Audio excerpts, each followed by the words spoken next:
Salut mes copines! Aujourd'hui je vous retrouve pour un petit tuto comment séduire rien qu'avec son regard.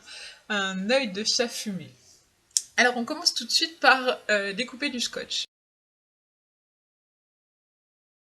Alors on l'applique sur le dos de sa main comme ça on enlève le plus collant et on s'arrache pas la peau sensible qu'il y a sur l'œil. Et on vient l'appliquer en suivant la forme de son œil, sans se coller les cils évidemment si on veut pas une épilation gratuite.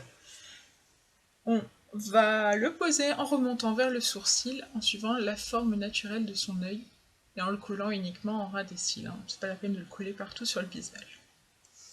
Donc j'ai commencé par appliquer le Paint Pot Soft Ocre de MAC. Je l'applique au pinceau parce qu'avec mes ongles géants, ça rentre pas dans le pot. Et puis je trouve ça plus pratique. Je l'applique sur toute la paupière, du ras de cils au sourcil. J'en mets partout et ça va me servir de base. Ensuite, pour ajouter un fini velouté mat, mais toujours dans la même couleur, je prends le White Chocolate de la Chocolate Bar de Too Faced et je viens l'appliquer sur la paupière mobile, partout sur la paupière mobile, sans dépasser le creux.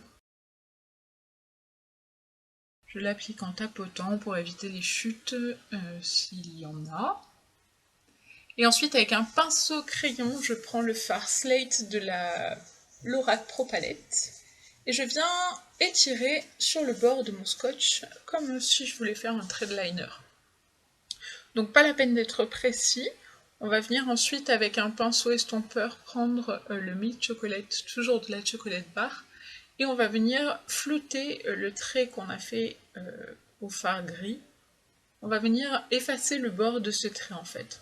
On va estomper longtemps, longuement, pour que ce trait soit imperceptible, qu'il y ait la couleur mais qu'il n'y ait plus la démarcation.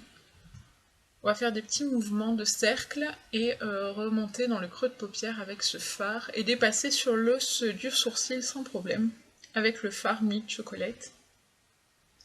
En essayant de faire le plus flou possible, le plus fumé possible.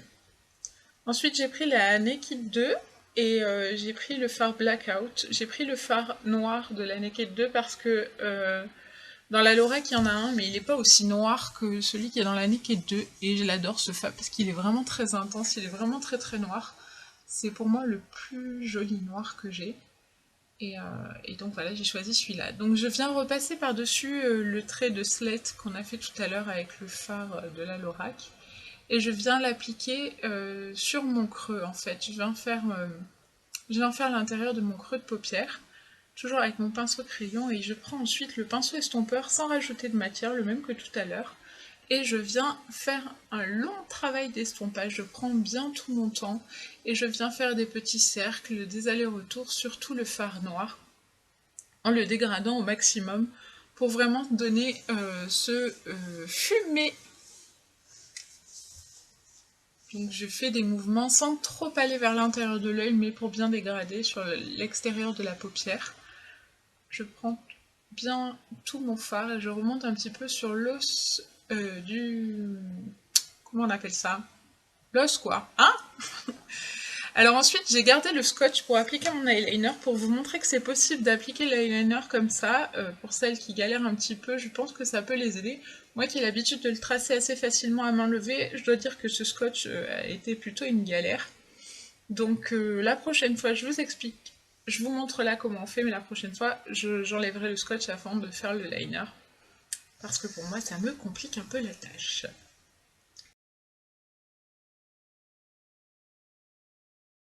En plus, maintenant j'ai des paupières de vieille, elles plissent, je suis obligée de tirer dessus, enfin que du bonheur quoi! Donc on retire maintenant le scotch délicatement vers le haut et là nous avons une ligne bien nette qui s'est dessinée. Alors ici c'est le liner de Benefit, le Zeril, et je n'aime pas du tout l'appliquer parce que je trouve qu'il accroche sur la paupière, mais par contre en muqueuse il est extraordinaire, il tient extrêmement bien, moi qui ressemble toujours à un panda avec celui-là, je suis vraiment ravie. Toujours avec mon pinceau crayon, je viens appliquer un mélange du fard Milk Chocolate et du fard Blackout de la Naked sous le ras de cils inférieur. Et comme je veux donner encore plus d'intensité à mon creux de paupière en externe, à ma banane, je viens repasser du Blackout Alors j'en remets un petit peu... J'en remets un petit peu sur l'eyeliner, mais c'est pas grave, je vais le repasser ensuite l'eyeliner. Je reviens donc appliquer ce fard et toujours l'estomper pour pas qu'il y ait de démarcation nette. Donc comme le flouté est déjà bien fait, il n'y a pas besoin d'insister longtemps, c'est juste vraiment pour enlever la démarcation. Donc comme mon liner est laqué et brillant, je viens repasser par-dessus. S'il avait été mat comme celui que j'ai habituellement, je ne serais pas repassée, ça ne se serait pas vu avec le fard. Mais là, ça faisait une différence bizarre, donc je suis repassée. Ensuite, je passe mon mascara et encore une fois, je prends bien tout mon temps pour l'appliquer. Ferme ta bouche, Caro. Donc, je prends tout mon temps pour l'appliquer et ici, c'est le mascara volume de Chanel. C'est un échantillon que je teste et que j'aime vraiment beaucoup. Donc, je pense qu'il va finir dans ma collection de mascara parce qu'il est vraiment super bien. Il fait des grands cils et il est très très agréable. Pour mettre en enlumineur sous le sourcil, j'aime beaucoup le champagne truffle. Je le mets un peu à toutes les sauces, toujours dans la chocolate bar et je viens l'estomper sous mon sourcil. J'en mets pas une tonne, hein, c'est vraiment juste pour faire une touche de lumière. Donc je l'estompe un petit peu pour pas qu'il y ait de démarcation. Et enfin, aujourd'hui j'ai pas fait dans l'ordre, d'habitude je fais dans l'autre sens. Je viens faire mes sourcils, vite fait, parce que à la base j'étais pas censée sortir de chez moi, ni même faire un tuto, mais je me suis dit, si celui-là est réussi, autant le filmer, parce que sinon je vais regretter de pas l'avoir fait.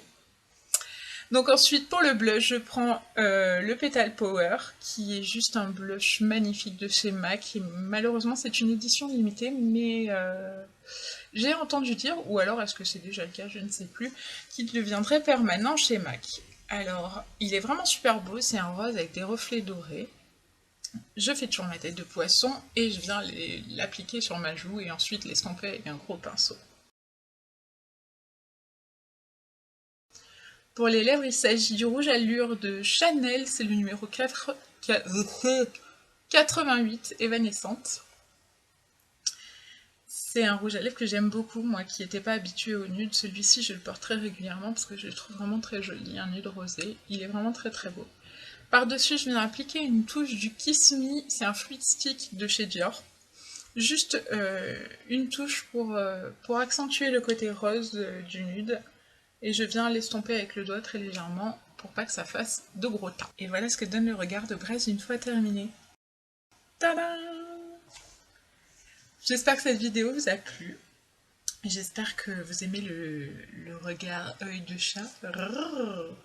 Si ça vous a plu, n'hésitez pas à mettre un pouce en l'air et à vous abonner si ce n'est pas déjà fait. Je vous invite à partager la vidéo. En attendant le prochain tuto, je vous fais plein de gros bisous. Ciao ciao les mes copines.